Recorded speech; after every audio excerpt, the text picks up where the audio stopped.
Okay, so I ended up having to go back and make this design just a little bit smaller, but I downloaded it, or I exported it again, and here it is in my downloads. So I don't really need Tinkercad anymore, but what I do need is the Cura software, which, let's see if you can see it on here. It is this little blue, it's Ultimaker Cura, and I'm going to open that.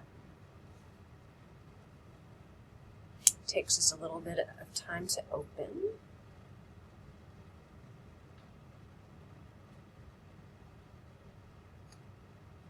You can always just fast forward or scroll until you see that it is opened on this video.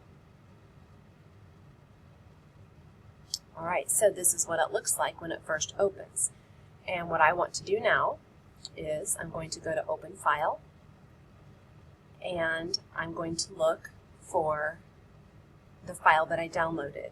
I noticed before that it was called Spectacular something, and you can always change the name yourself, but that's how I'm going to search for it. And I know that this copy is the second one, so I know this is smaller, so it's going to fit on the print bed. So I'm going to hit Open, and now it's just placed it in on my print bed, and it is right here where it says slicing.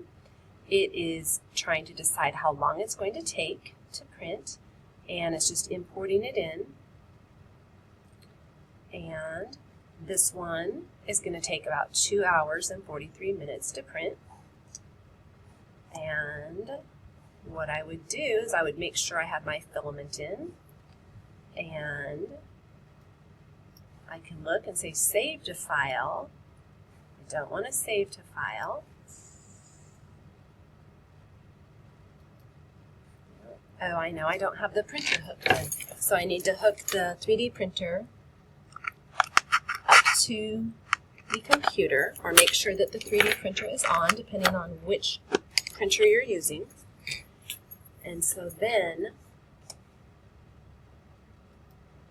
it takes just a little bit of time for it to recognize it. And eventually this will say, there we go, there's a drop down, so I know now that it's recognizing it, and I can say print via USB. And then when I'm ready, I click that, and the magic begins. And this design will start going to the 3D printer once it is warmed up.